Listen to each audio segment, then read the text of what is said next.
Welcome to Suman TV. నేను మీ నవీన్. లైంగికంగా మీ పార్ట్నర్‌తో కలిసినప్పుడు ఇంటర్ కోర్సు సమయంలో మీ స్కిన్ అనేది వెనక్కి రాకపోతే అది ఒక సమస్యగానే చూడాలి అని చెప్పేసేసి డాక్టర్ చెప్తా ఉంటారు. సో, అట్లాంటి సమయంలో వెనక్కి రాకపోయినా మీరు కలయిక జరిగినప్పుడు మీకు మాత్రమే కాకుండా మీ పార్ట్నర్‌కి కొన్ని రకాల సెక్సువల్లీ ట్రాన్స్‌మిటెడ్ డిసీజెస్ వస్తాయంటున్నారు. సో, ట్రీట్మెంట్ రేంజ్ హాస్పిటల్ నుంచి డాక్టర్ వినయ్ గారు ఉన్నారు. అసలు ఎట్లాంటి డిసీజెస్ అటాక్ అవుతాయి? ఆ స్కిన్ అనేది వెనక్కి రాకపోవడం అనేది నిజంగా పెద్ద సమస్యేనా అని సార్‌ని అడిగి తెలుసుకుందాం. హాయ్ సార్, నమస్తే అండి. హలో అండి. సార్, ఇదన్నీ చూడడానికి, మాట్లాడడానికి ఏదో సింపుల్ థింగే కదా! దీనికి ఎందుకు అంత ఏదో పెద్ద డిసీజులు వస్తాయంటా ఉన్నారని అనుకుంటా ఉంటారు. అసలు శృంగార సమయంలో మనం కలిసినప్పుడు ఆ స్కిన్ అనేది వెనక్కి రాకపోతే ఏమవుతది? దాన్ని ఏమంటారు, అసలు ఆ ప్రాబ్లమ్‌ని ఏమంటారు? యూజువల్‌గా ఏంటంటే మనకి శృంగార సమయంలో స్కిన్ వెనక్కి రాకపోతే ఇది అదే ఫోర్ స్కిన్ అంటామన్నమాట. ఇది వెనక్కి రాకపోతే ఏమవుతది అంటే యూజువల్‌గా ఏంటంటే మనకి నార్మల్‌గా జరిగేది అంగం స్తంభించినప్పుడు ఈ చర్మం అనేది వెనక్కెళ్తా ఉంటది. ఓకే. వెనక్కెళ్ళిపోయి ఇదొక్కటే మనకి ముందు ఉంటది. యెస్. యెస్. సో, మనకి కొన్నిసార్లు ఏంటంటే ఆర్గాజం ఎక్కువ దీనివల్ల వస్తూ ఉంటది. ఓకే. ఓకే. సో, ఈ స్కిన్ వెనక్కి రాకపోతే కొంతమందికి ఇక్కడ దాకొచ్చి ఇక్కడ పట్టేయడము, లేదు అంటే పూర్తిగా వెనక్కి రాకపోవడము, దానివల్ల వాళ్ళకి సెక్షువల్ యాక్ట్ అనేది తొందరగా కంప్లీట్ అవ్వడము, ఓకే. లేదు అంటే ప్రీమెచ్యూర్ ఎజాక్యులేషన్ అంటాం. అంగం తొందరగా స్తంభించడము ఇది అవుతా ఉంటది. ఇది అంటే ఒకవేళ డిసీజుల పరంగా చెప్పాలంటే వీళ్ళకి ఇది ప్రాబ్లమ్ వచ్చేసి అబ్బాయికి. అబ్బాయికి కానీ ఆ స్కిన్ అనేది వెనక్కి వెళ్ళకపోతే వచ్చే ప్రాబ్లమ్ అబ్బాయికి. కానీ పార్ట్నర్‌కి, అమ్మాయికి గూడా ఎట్లాంటి డిసీజులు వస్తాయి దీనివల్ల? కొన్ని రకమైన వైరల్ ఇన్ఫెక్షన్స్ కూడా సెక్షువల్‌గా వస్తూ ఉంటాయి. ఓకే. ఏంటంటే మేబీ సెక్షువల్ కాంటాక్ట్ కావచ్చు, లేకపోతే సెక్షువల్ ఇంటర్‌కోర్స్ కావచ్చు. కొంతమంది ఏంటంటే ఓరల్ సెక్స్ దాని వల్ల కూడా మనకి కొన్ని రకాల వైరల్ ఇన్ఫెక్షన్స్ వస్తూ ఉంటాయి. మేజర్‌గా మనం చూసేటి ఏంటంటే ఒకటి హెర్పెస్ సింప్లెక్స్ వైరస్ అంటాము. ఓకే. ఇంకోటి హెచ్‌పివి అంటాము. హ్యూమన్ పాపిల్లోమా వైరస్ అంటాము. ఇంకోటి ఏంటంటే మనకి సిఫిలిస్ అంటాం. ఇవన్నీ దేని కిందకొస్తాయి అంటే ఎస్‌టిడీస్ కిందకొస్తాయి. నథింగ్ బట్ సెక్షువల్లీ ట్రాన్స్మిటెడ్ డిసీజెస్‌గా మనం కన్సిడర్ చేస్తాం. అంటే ఆపోజిట్ పార్ట్నర్‌కి ఉంటే వాళ్ళతో కాంటాక్ట్ అయ్యే పర్సన్‌కి వస్తది. లేదు అంటే ఈ పర్సన్ నుంచి అవతల పర్సన్‌కి అట్లా వస్తా ఉంటాయి. సో, వీటిని మనము ఈ ఎక్కువ శాతం మనం మేజర్‌గా చూసేటి ఈ 3. అసలు ఎందుకు ఇది స్కిన్ అనేది వెనక్కి రాకుండా ఉంటది సార్ కొద్దిమందికి, ఈ ఫోర్ స్కిన్ అనేది? కొంతమందికి ఏంటంటే చిన్నప్పటి నుంచే అలానే ఉంటది. వాళ్ళు తెలియక వదిలేస్తా ఉంటారు. అంటే చర్మం అందరికి ఇలానే ఉంటదేమో. అంటే మన దగ్గరకు వచ్చే చాలా మంది చర్మము నాకు ఇట్లే ఉంది, అందరికి ఇట్లే ఉంటదా? వాళ్ళ ప్రశ్న. లేకపోతే నాకేమన్నా అబ్నార్మల్‌గా ఉందా? లేకపోతే ఇది కామన్ థింగా? అంటే చర్మం అనేది వెనక్కి రావాల. అది నార్మల్ థింగ్. మనకి వెనక్కి రాలేదంటే సంథింగ్ ఈజ్ అబ్నార్మల్. సో, మనం దాన్ని మనము అప్పుడు అడ్రెస్ చేయాలి. యెస్. ఒకప్పుడు మామూలుగా చిన్నప్పుడు ఏందంటే అమ్మమ్మ గారు, తాతయ్యలు గారు ఉన్న టైంలో అప్పుడు బాగా అందరూ ఉమ్మడి కుటుంబాల ఉమ్మడి టైంలో కుటుంబాలు. పిల్లలకి స్నానం చేయించేటప్పుడు అట్లా ఆయిల్‌తో వెనక్కని మసాజ్ చేసి మరీ అక్కడ క్లీన్ చేసేవాళ్ళు. సో, పెద్దయిన తర్వాత కూడా దాన్ని అట్లే కంటిన్యూ చేయాలి సార్? అంటే వెనక్కి అనేసి అక్కడ ఉన్న ఫ్లూయిడ్‌ని మొత్తం అంతా క్లీన్ చేయాలనా? ఎన్ని రోజులకోసారి క్లీన్ చేయాలి అది? ఏంటి అంటే ఎన్ని రోజులకు ఒకసారి అంటే డైలీ కనీసం ఒక్కసారన్నా మనం స్నానం చేసినప్పుడు గానీ, లేకపోతే యూరిన్ పోసినప్పుడు గానీ, ఈ స్కిన్ వెనక్కి అనుకోని మనకేంటంటే ఇక్కడ కూడా సెక్రీషన్స్ వస్తా ఉంటాయి. తెల్ల తెల్లగా కొంతమందికి ఎక్కువ పేరుకపోతా ఉంటాయి. స్మెగ్మా అంటాము. సో, అక్కడ అది పేరుకపోకుండా మనం ఎప్పటికప్పుడు శుభ్రం చేసుకుంటూ ఉండాలి. దానివల్ల మనకి కొన్నిసార్లు ఇన్ఫెక్షన్స్ వచ్చే ఛాన్సెస్ తగ్గుతాయి. మనం శుభ్రం చేసుకోకుండా స్కిన్ ముందుకే ఉంది, ఇది నార్మల్ థింగ్ అని వదిలేసినాం అనుకోండి. సో, ఇక్కడ లోపట అదంతా పేరుకుపోయి చర్మం చెడిపోతా ఉంటది. కొన్నిసార్లు దీని మీద కూడా మనకి ఇన్ఫెక్షన్స్ వస్తూ ఉంటాయి. సో, డైలీ కనీసం ఒక్కసారన్నా మనం చర్మం వెనక్కి అనుకొని శుభ్రం చేసుకోవాలి. ఇది నిదానంగా అంగస్తంభన సమస్యకి దారితీసే విధంగా కూడా ఉంటదండి? అంటే ఈ ప్రాబ్లమ్ ఉన్న వాళ్ళలో? ఖచ్చితంగా దారి తీస్తూ ఉంటది.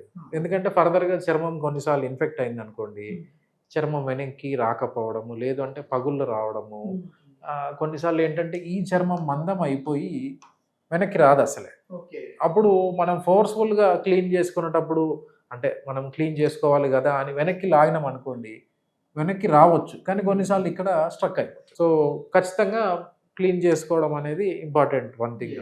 సో, ఒక వీడియోలో శ్రీధర్ గారు చేసిన వీడియో అనుకుంటాను సార్. దాని కింద కామెంట్ ఒకటొచ్చింది. ఏంటంటే, సార్ శృంగార సమయంలో మేము కలిసినప్పుడు నాకు అక్కడ బ్లీడింగ్ అయింది. సో, దానికి ముందంతా కూడా నార్మల్ టైమ్‌లో క్లీన్ చేసుకుంటా ఉన్నాను. కానీ కలిసినప్పుడు మాత్రం ఈ సమస్య ఎందుకొచ్చిందని చెప్పేసేసి కామెంట్ చేశారు. దానికి ఆన్సర్ ఏంటి సార్? బ్లీడింగ్ ఏంటంటే మనకి 90% బ్లీడింగ్ అయింది. మనం ఇంటర్‌కోర్స్ టైంలో అంటే మగవాళ్ళకి మనకి కింద అతుకుంటది. ఫ్రెండ్లం అంటాం. బ్లీడింగ్ అయింది అంటే ఆ ప్లేస్ నుంచే బ్లీడింగ్ అయిందని మనం గుర్తించాలి. అది కూడా ఎందుకు అంటే ఈ ఫ్రెండ్లం అనేది మనకి కిందికి ఉండాలి. ఏంటంటే ఈ గ్లాండ్స్ బిగిన్ అయ్యే దగ్గర ఉండాలి. కొంతమందికి ఇక్కడ ఉంటుంది, లేకపోతే ఇక్కడ పైకి ఉంటుంది. వాళ్ళల్లో ఏమవుతుందంటే కొంతమందికి ఫస్ట్ టైం ఇంటర్ కోర్స్ చేసినప్పుడు లేకపోతే మాస్టర్బేషన్ చేసినప్పుడు ఈ చర్మం వెనక్కి వెళ్ళి దీని మీద ఒత్తిడి పడుతుంది అన్నమాట. ఒత్తిడి పడి ఇక్కడ కట్ అయిపోవడము, రక్తం కారడము ఇదంతా అవుతుంటుంది. మరి ఇంటర్ కోర్స్ చేసినప్పుడు ఇటు ఎట్లాగూ అది అతుకు అనేది తెగిపోయింది కదా, ఇంకా తర్వాత మాకు సర్కం అవసరం లేదా అని అనుకునే వాళ్ళు ఉంటారు కదా, అది నిజమే అంటారా లేదంటే ఖచ్చితంగా వాళ్ళు కూడా చేయించుకోవాలి? లేదండి, ఏంటంటే మనకి ఇది తెగిపోయింది, నాకు సున్నితి ఆపరేషన్ అవసరం లేదు అని ఎక్కువ శాతం మంది అనుకుంటా ఉంటారు. సో ఏంటంటే ఈ ఫ్రెండ్లం అనేది ఈ చర్మం రెండు క్లబ్ అయ్యే మనకి ప్రాబ్లం క్రియేట్ చేస్తూ ఉంటాయి. సో చాలా మంది ఏంటంటే మన దగ్గరకు వస్తూ ఉంటారు, నాకు ఈ అతుకు ప్రాబ్లం ఒకటే ఉంది, అదొకటి తీసేయండి సార్ అంటూ ఉంటారు. అట్లా చేసుకున్న చాలా మంది మళ్ళీ ఒక 3 డేస్కో లేకపోతే కొంతమంది వారానికి 10 రోజులకో మళ్ళీ వచ్చి సార్ నాకు చర్మం కూడా ఇబ్బంది ఉంది, చర్మం కూడా తీసేయండి అని చేపించుకున్న వాళ్ళు చాలా మంది. మొత్తానికి ఇది వాళ్ళకి మాత్రమే కాకుండా వాళ్ళ పార్ట్నర్కి కూడా కొన్ని రకాల డిసీజులు అటాక్ అయ్యే విధంగా ఉంటుంది. ఓకే. మెయిన్ ఇది ఎక్కువగా మనం ఎట్లాంటి ప్రాబ్లమ్స్ ఉన్న వాళ్ళలో చూస్తూ ఉన్నాం సార్? అంటే ఏదైనా ఇంటర్లింక్ ముందు నుంచి బీపీ ఉన్న వాళ్ళకి కానీ, లేదు అని అంటే థైరాయిడ్ ఉన్న వాళ్ళకి కానీ, షుగర్ ఉన్న వాళ్ళకి కానీ ఇట్లా ఉంటారు కదా, ఎట్లాంటి వాళ్ళలో ఎక్కువ ఈ ప్రాబ్లం వస్తూ ఉంటుంది మీరు చెప్పిన ఈ సిమ్టమ్స్? ఎక్కువ మంది ఏంటంటే మెయిన్గా డయాబెటిక్స్, షుగర్ ఉన్న వాళ్ళల్లో మనం ఈ రకమైన ఇన్ఫెక్షన్స్ కానీ ఎక్కువ చూస్తూ ఉంటాం.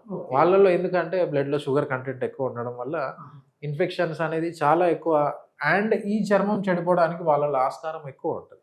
సో చాలా మందిలో మనం ఏం గుర్తిస్తున్నామంటే ఈ మధ్యలో ఈ చర్మం చెడిపోయి మన దగ్గరకు వస్తూ ఉంటారు. సో వాళ్ళకి షుగర్ టెస్ట్ చేస్తే వాళ్ళకి పాజిటివ్ షుగర్ ఉంది. ఓకే, వాళ్ళు వచ్చిన సమస్య వేరు కానీ టెస్ట్ చేస్తే షుగర్ ఉండదు. పేషెంట్స్ వాళ్ళకి తెలియదు అన్నమాట షుగర్ ఉందని. మేము చెప్తే వాళ్ళు షాక్కి గురై మా షుగర్ ఉందా అని అప్పుడు ట్రీట్మెంట్ స్టార్ట్ చేస్తాం. కొద్దిమందిలో ఉన్న అపోహ ఏంటంటే సార్, ఇప్పుడు ఇది పైన వచ్చేసేసి స్కిన్ అనేది ఈ గ్లాండ్స్ని ఒక ప్రొటెక్ట్ లాగా చేస్తుంది కదా, అది తీసేస్తే ఫ్యూచర్లో ఏదైనా ఇన్ఫెక్షన్స్ అయ్యే అవకాశం ఇంకా ఎక్కువ ఉంటుంది కదా, అది ఇదే కదా ప్రొటెక్షన్, ఆ స్కిన్ పోతే ఎట్లా అని అనుకునే వాళ్ళు కూడా ఉంటారు. అట్లాంటి వాళ్ళకి ఏం చెప్తారు? ఏంటంటే ఈ స్కిన్ తీసేస్తే దీని మీద ఇన్ఫెక్షన్స్ వస్తాయా అంటే తక్కువ, చాలా తక్కువ ఛాన్స్. కరెక్ట్గా చెప్పాలంటే రావు. స్కిన్ ఉండడం వల్లనే మనకి లోపల ఈ గ్యాప్ ఉండి ఫామ్ అయ్యి ఇన్ఫెక్షన్స్ వచ్చే ఆస్కారం ఎక్కువ ఉంటుంది. సో అలాంటి వాళ్ళలో స్కిన్ తీసేస్తే ఈ ఫ్యూచర్లో ఇన్ఫెక్షన్స్ రావు. చాలా మంది ఏమనుకుంటారు అంటే మనం ఈ చర్మం తీపిచ్చేస్తే మనకి ఫర్దర్గా సెక్షువల్ యాక్టివిటీకి ఇబ్బంది అవుతుంది, అదే సెన్సిటివిటీ పెరిగిపోద్ది కదా అని చెప్పి అనుకుంటా ఉంటారు. ఆ సెన్సిటివిటీ అనేది మెల్లగా మేబీ 1 వీక్ లేదంటే 2 వీక్స్లో అలవాటు అయిపోతుంది, ఎప్పటికీ ఉండదు. దానివల్ల ప్రాబ్లం అయితే ఏమీ రాదన్నమాట. తగ్గాలంటే ఏమన్నా టెక్నిక్స్ ఉన్నాయండి? సెన్సిటివిటీ యూజువల్గా మేమైతే పేషెంట్స్కి చెప్తా ఉంటాం. అంటే ఈ సుంతి చేపించుకున్నాక 1 వారము లేదంటే 2 వారాల్లో తగ్గిపోతుంది. అప్పటికి మనకి చేపించుకున్న నెల రోజులకు కానీ లేకపోతే ఒక 40 డేస్కి కానీ నాకు ఇంకా ఇబ్బంది ఉంది అంటే కొన్ని రకాల క్రీమ్స్ ఉంటాయి, వాటితోటి పోవడానికి ప్రాబ్లమ్ సాల్వ్ అయిపోతుంది. ఓకే. ఇది మొత్తం మీద ఏంటంటే ఇట్లాంటి ప్రాబ్లం ఉన్న వాళ్ళకి అంటే పూర్వ భాగంలో ఉన్న చర్మం వెనక్కి రాకపోతే అది మీ సమస్య మాత్రమే కాదు, మీరు ఇంటర్ కోర్స్ చేసినప్పుడు మీ పార్ట్నర్కి కూడా కొన్ని రకాల డిసీజులు అటాక్ అయ్యే విధంగా ఉంటుందని చెప్పేసి డాక్టర్ వినయ్ గారు అయితే చెప్తా ఉన్నారు. Thank you sir. Thank you.